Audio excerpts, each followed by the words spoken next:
Before creation itself, there were 6 singularities.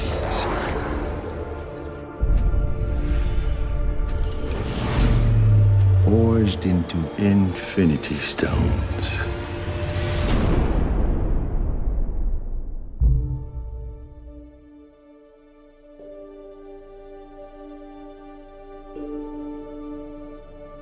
This is our first day. Here we are in Pinewood in Atlanta, and it's actually pretty unbelievable. Day one of what promises to be a year of fun-filled lensing. I remember actually going to see the first Avengers with one of my best mates from home, and I'd never have dreamed that I'd ever be in one of these movies, let alone playing Spider-Man. I feel like I'm on top of the world, because this is just mind-blowing.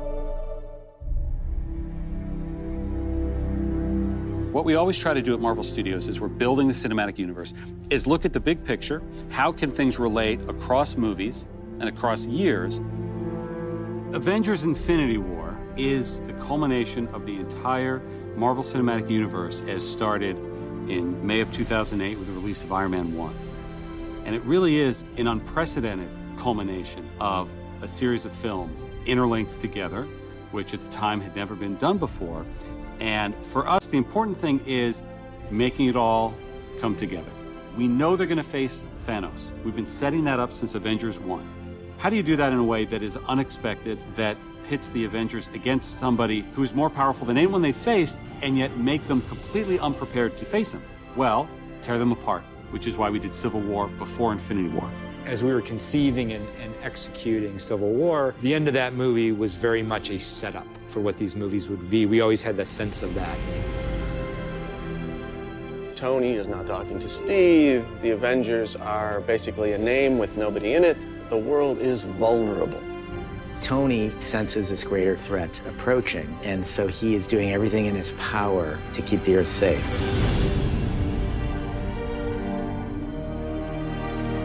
Thanos shows us why he's the biggest, the best, the baddest villain that we've ever had, and the most frightening villain that the Avengers have ever faced. The most exciting part is the incredible roster of well-developed characters, and it's going to create a really combustible, exciting, massive-scale adventure. You know that we're onto something within the studio when we hit upon an idea or we see a piece of concept art and all of us in the room go, this is cool. And in Avengers Infinity War, the Avengers will meet the Guardians of the Galaxy. Because of what Marvel is, because of what they have done over the last 10 years, these next 2 Avengers films will be an event like no one has ever seen on film before.